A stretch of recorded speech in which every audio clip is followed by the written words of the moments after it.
मित्रों नमस्कार, आप देख रहे हैं धर्म शिक्षा। मित्रों, भगवान शिव बहुत जल्द प्रसन्न हो जाते हैं। उन्हें प्रसन्न करना थोड़ा आसान है और सब भगवान में से भगवान शिव सबसे ज़्यादा भोले भाले हैं। भगवान शिव की आप कभी भी पूजा करें, भगवान शिव जल्द प्रसन्न होते हैं। लेकिन सावन में भगवान शिव की पूजा करने का विशेष महत्व है। सावन में और भी ज़्यादा जल्द भगवान शिव प्रसन्न होते हैं। अगर सावन का सोमवार हो तो भगवान शिव को पूजा करने का सबसे सटीक और सबसे आसान तरीका है भगवान शिव को प्रसन्न करने का।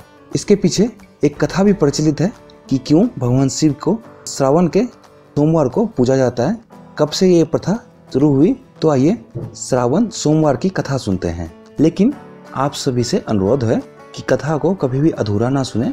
अधूरा कथा सुनने से कोई फल नहीं मिलता और भगवान शिव के क्रोध को झेलना पड़ता है, भगवान शिव नाराज हो जाते हैं।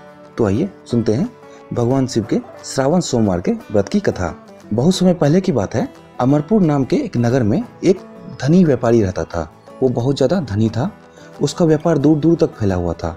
उसकी प्रसिद्धि दूर दूर तक फैली हुई थी। दूर दूर तक लोग उसे जानते थे। बहुत सुखी से रहते थे वो। लेकिन वो मन ही मन एक बात से दुखी रहते थे। उनका कोई पुत्र नहीं था। उन्हें हमेशा इस बात की चिंता लगी रहती थी कि मेरा इतना बड़ा व्यापार है और इस व्यापार को मेरे बाद कौन देखेगा। मेरा तो कोई पुत्र है नहीं, तो मेरे बाद इस व्यापार को कौन देखेगा। पुत्र की इच्छा से उस व्यापारी ने हर सोमवार भगवान शिव की पूजा अर्चना शुरू कर दी और हर सोमवार को वो व्रत रखता और शाम में भगवान शिव के मंदिर में जाके शिवलिंग के सामने घी के दीपक जलाता। ये लगातार वो हर सोमवार को इस तरह से व्रत रखने लगा। उस व्यापारी की भक्ति को देखकर एक दिन माता पार्वती ने भगवान शिव से पूछा, हे प्राणनाथ, यह व्यापारी तो आपका सच्चा भक्त है। हर सोमवार ये आपकी पूजा करता है, आपका व्रत रखता है और शाम में आपके मंदिर में जाके घी के दिए जलाता है। तो इसकी मनोकामना आप पूर्ण क्यों नहीं करते? क्योंकि ये बहुत बड़े दिनों से ही व्रत करता आ रहा है। इसकी मनोकामना को आपको पूर्ण करना होगा। माता पार्वती की बात सुन के भगवान शिव ने कहा, मृत्यु लोक पे सबको उसके कर्मों का फल मिलता है। सही समय आने पे व्यापारी को भी उसके कर्म का फल जरूर मिलेगा। लेकिन माता पार्वती नहीं मानी। उन्होंने जिद कर ली भगवान शिव से कि नहीं, आपको इसकी मनोकामना को पूर्ण करनी ही होगी, इनको वरदान देना ही होगा। ये आपका अनन्य भक्त है और बहुत दिनों से ही आपकी सेवा में लगा हुआ है, तो इसकी अब मनोकामना पूर्ण होनी ही चाहिए। माता पार्वती की जिद करने पे भगवान शिव ने कहा, ठीक है, मैं इस व्यापारी को पुत्र प्राप्ति का वरदान देता हूँ, लेकिन इसका पुत्र 16 वर्ष से ज़्यादा जीवित नहीं रहेगा। माता पार्वती ने सोचा कि चलो ठीक है, कम से कम मनोकामना पूर्ण तो हो रही है। तो माता पार्वती मान गई। उसी रात भगवान शिव उस व्यापारी के स्वप्न में आए और पुत्र प्राप्ति का वरदान दिया और उसके 16 वर्ष तक जीवित रहने की बात भी बताई उन्हें। सुबह व्यापारी जब उठा तो वो खुश भी हुआ क्योंकि उसे पुत्र प्राप्ति होने वाली थी। साथ ही एक चिंता उसे सताने लगी कि 16 वर्ष के आयु में ही उसके पुत्र की मृत्यु हो जाएगी। इस कारण वो खुश होने के साथ साथ ही दुखी भी रहने लगा। कुछ दिनों बाद उस व्यापारी को पुत्र रत्न की प्राप्ति हुई। उसका जन्मोत्सव बहुत ही धूमधाम से मनाया गया। व्यापारी ने उसके अल्पायु होने की बात किसी को नहीं बताई। विद्वान पंडितों ने उस लड़के का नाम अमर रखा। अमर जब 12 वर्ष का हो गया तो शिक्षा प्राप्ति के लिए व्यापारी ने उसे बनारस भेजने का निश्चय लिया। व्यापारी ने अमर के मामा दीपचंद को बुलाया और कहा, अमर को शिक्षा प्राप्ति करने के लिए वाराणसी पहुंचा दो। अमर अपने मामा के साथ शिक्षा प्राप्ति के लिए अमरपुर से वाराणसी बनारस की तरफ चल पड़ा। व्यापारी का पुत्र अमर भी बहुत ज़्यादा धर्मनिष्ठ था।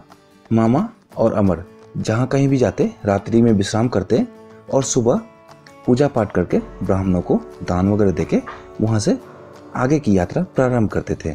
कुछ दिनों की यात्रा के बाद अमर एक नगर में पहुँचा।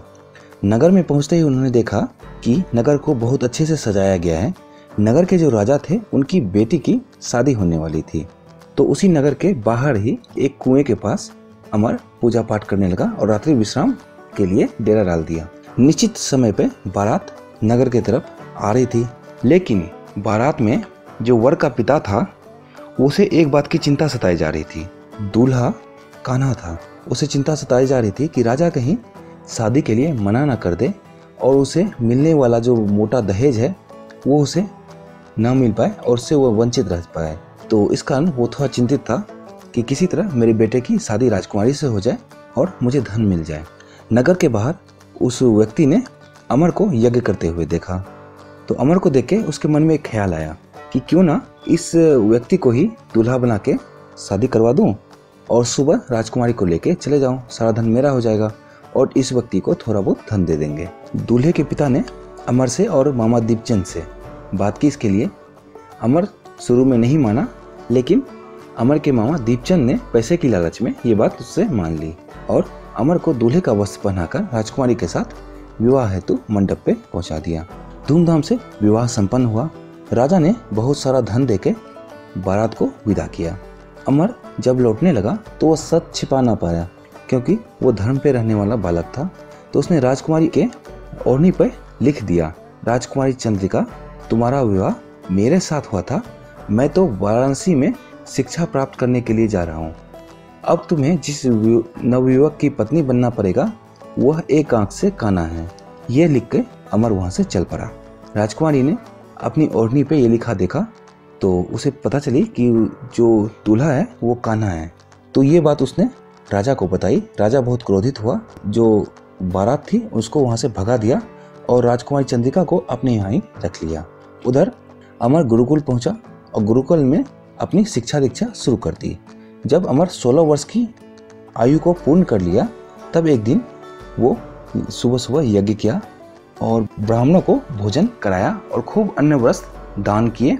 उसी रात को जब अमर सो रहा था तो सोए में ही उसकी मृत्यु हो गई। सुबह जब सबको पता चला अमर की मृत्यु हो गई है तो अमर के मामा दीपचंद को भी बुलाया गया।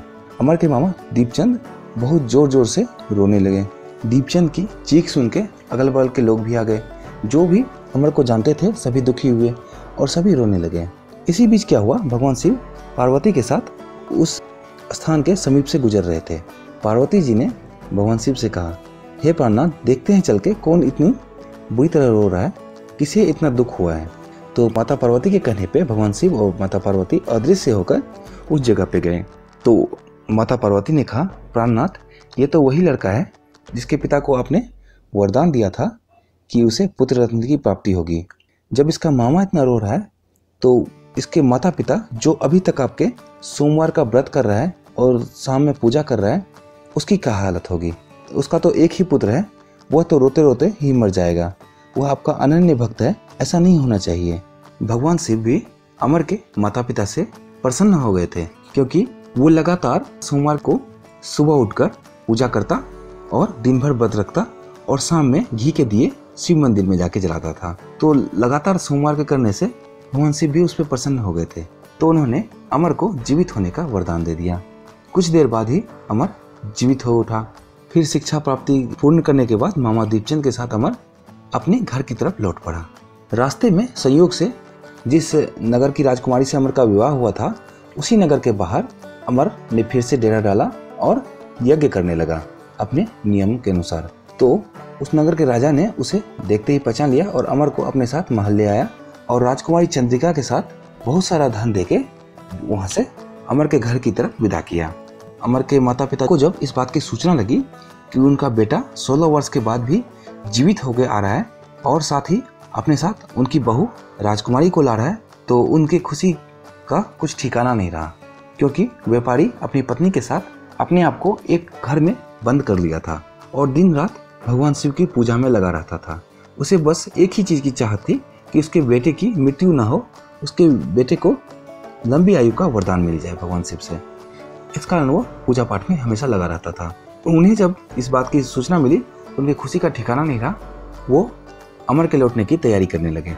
व्यापारी और उसकी पत्नी ने अपने बेटे और बहू का अच्छे से स्वागत किया।